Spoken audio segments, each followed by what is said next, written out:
Imagine a world where the Dark Lord of Mordor isn't fixated on domination or jewelry, but something far more primal. Food. Specifically, the Hobbit meal schedule. It's easy to overlook the quiet routines of the Shire when you're assembling a pan-continental military machine. But what if Sauron had paused, squinted through the smoke, and discovered second breakfast? What if his legendary eye, ever watchful for threats to his dominion, locked onto a picnic instead of a power structure? What happens when ancient evil meets mid-morning snack? Welcome to Fool of a Tube. We're glad you're here. Now, grab a snack and settle in. If you love absurd what-ifs, ridiculous lore deep dives, and the kinds of Tolkien theories that definitely weren't covered in your high school reading group, go ahead, subscribe, and ring the notification bell. Let's get into it. The fall of Sauron is usually credited to bravery, fate, and an unlikely alliance of elves, men, and hobbits. But imagine for a moment that the Dark Lord didn't fall to courage or cunning. He fell to carbs, specifically second breakfast. Let's say that during Frodo's final march to Mount Doom, the all-seeing eye was preoccupied, not with Gondor's defenses or the Rohirrim's arrival, but with taters, precious. That kind of distraction changes everything. Had Sauron been paying attention, Frodo would have never made it past the Black Gate. Sam would have never climbed those final rocks. Gollum wouldn't have had time to get sneaky. But while the ring-bearer struggled through ash and stone, the eye may have been comparing crust density between hobbit pie variations. That's how close it was. One moment of distraction, one taste test too long, and suddenly the fate of Middle-earth hinges on jam. The eye didn't find it on purpose. While sweeping the western lands for signs of Gandalf, Sauron happened to pass over a hillside in the West Farthing. What he expected to find, smugglers, spies, or maybe some elven interference, never appeared. What he saw instead were 3 hobbits arguing over pork pie distribution. One of them poured tea, another pulled out a small tart wrapped in cloth. A third began slicing bread like it was part of a religious rite. There was no urgency, no conversation about threats or kingdoms. Just a rhythm to the way they unwrapped, poured, sliced, and ate. At first, Sauron dismissed it. Then he rewound the vision. The eye, capable of spanning battlefields in seconds, hovered instead. This wasn't an ordinary meal. There was structure, order, and names for every portion of the day. Tea, bread, something sweet, and more tea. This wasn't indulgence. It was a bona fide system. Suspicion took hold of him. 7 meals a day sounded less like tradition and more like coordination. Sauron decided this had to be a code. An encoded signal passed through generations of hobbits and concealed behind mealtime. The Mouth of Sauron was dispatched to collect every scrap of culinary knowledge from the Shire. Any cookbook, meal schedule, or garden chart was to be seized and studied. Intelligence agents found themselves sorting through spice lists instead of spy reports. A full unit of scribes was assigned to translate Hobbit menus into black speech. At first, this intelligence operation looked like a novelty. Then, the Dark Lord, obsessed with order and perfection, began to demand changes. One oven was installed inside the lower halls of Barad-dûr. The forge area was repurposed to make room for prep counters. Dark-armored orcs found themselves hauling sacks of flour instead of weapons. Official communications began to include mealtime briefings. No one understood why this was happening, but no one asked twice. Soon the Nazgûl were given new inspection duties. Each was assigned a regional recipe archive to review and report on. Their shrieks were heard less frequently in the skies. Instead, they were seen in kitchens, silently judging bread. military commanders received new schedules. Second breakfast was now a structured break in the command chain. Elevenses became mandatory. Strategy sessions were moved to accommodate scone testing. New words were added to the black speech, terms like crust elasticity and jam integration. A troll was given a muffin and observed over a 3-day period. He didn't scream once. What began as paranoia had turned into curiosity. Then it turned into routine. Sauron's obsession bled into Mordor's infrastructure. Supply lines were adjusted to prioritize ingredients. Syrup shipments were guarded more heavily than Mithril. Fortresses received new kitchens, outfitted with enchanted baking stones and temperature-regulating cauldrons. Siege planning fell behind because someone rerouted grain to a barley tart experiment. Grishnak was pulled from patrol to run kitchen inventory. Shagrat became head of field rations.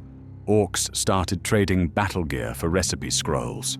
Several captains began hoarding marmalade and refusing to share unless tea was served with it.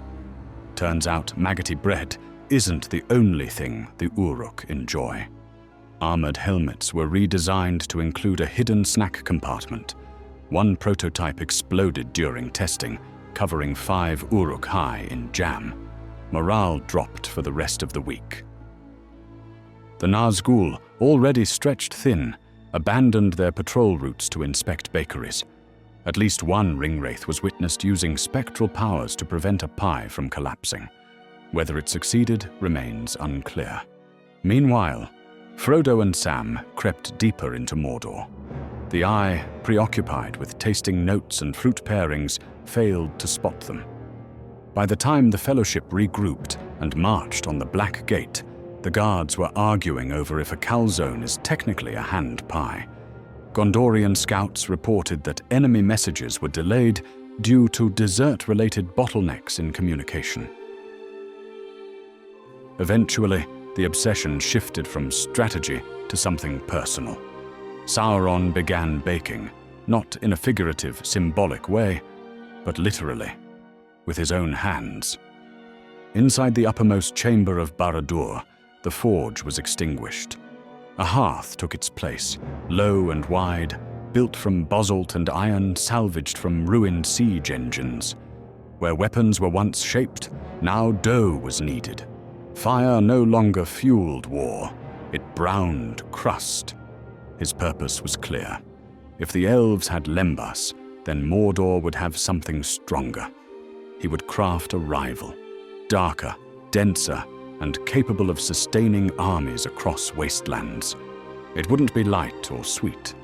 It would be hard, filling, and infused with willpower. He named it Durtharn. The name drew from the old tongues, Dur, meaning dark in the Sindarin language of the elves, and Tharn, a guttural addition that had no literal translation, but carried weight. It sounded like stone breaking. It evoked exhaustion and grit. Together it meant something like dark sustenance, or more bluntly, what endures through shadow. The first batches were catastrophic. One orc passed out mid-bite, another ran 12 miles and collapsed in a ravine. A third gained night vision for half an hour, but lost the ability to blink. Still, drawing on his experience under Orla the Smith, Sauron persisted. He logged each variation. He adjusted flour ratios, tried volcanic ash as a leavening agent, and infused one trial with a single drop of ringwraith essence. That loaf screamed when sliced. The mouth of Sauron took on new duties. Once the voice of terror, he now operated as a maitre d', ushering guests into Sauron's upper kitchen. A few were served lemon cakes and quietly excused. Others gave notes on texture and vanished forever. Rumors spread of strange scents rising from the tower, not brimstone, but clove, honey, and charred fruit. One emissary from Harad swore he glimpsed Sauron, formless, yet present, rotating a tray of shortbread with the same reverence once reserved for the One Ring. Each new version of Durtharn grew more stable. It didn't mold, it couldn't be torn. It shattered like glass and tasted like scorched berries and persistence. Some called it food, others called it a burden shaped like a biscuit. It did, however, component placement keep orcs marching longer than anything they'd been fed before. Whether that made it a success or a curse depended on who was eating it.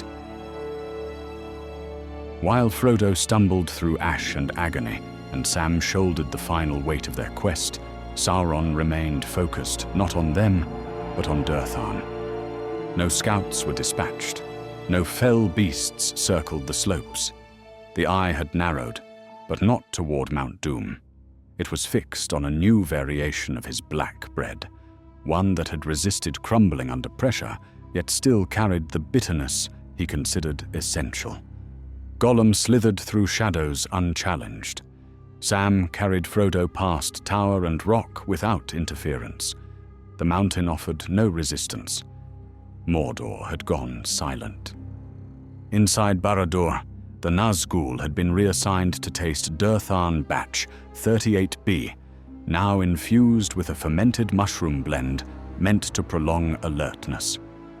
The trial ended, with one wraith hovering over the sink for 30 minutes before dissolving through the floor.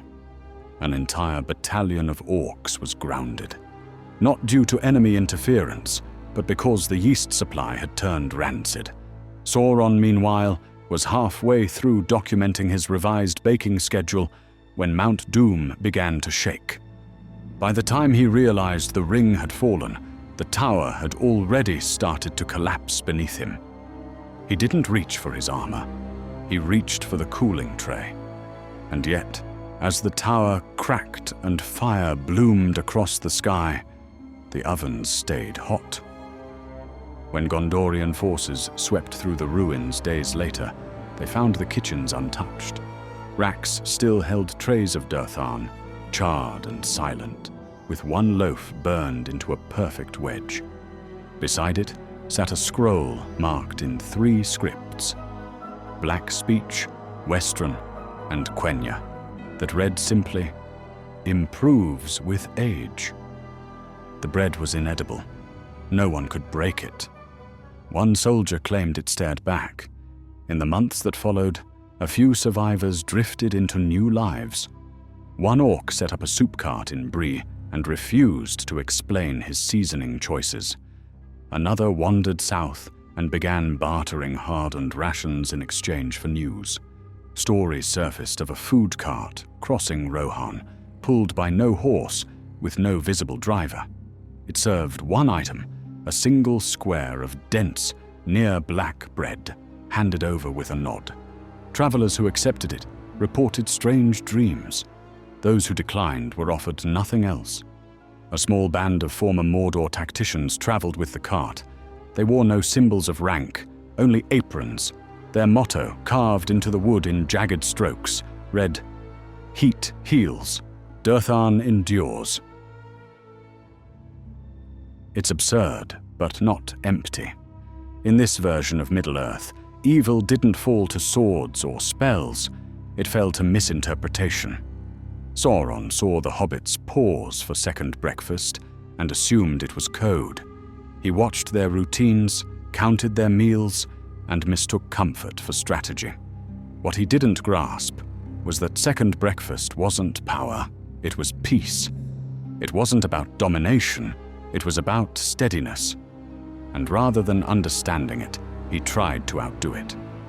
That's what Durtharn was meant to be. His answer to Lembas. A food that could fuel legions, defy time, and leave nothing behind but ash and hunger. It lasted longer, it traveled farther, but it had no meaning.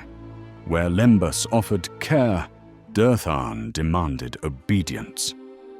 Sauron poured himself into it. He measured crumb density while the ring moved closer to the fire. He reassigned wraiths to pastry review. He built a kitchen instead of reinforcing his gate.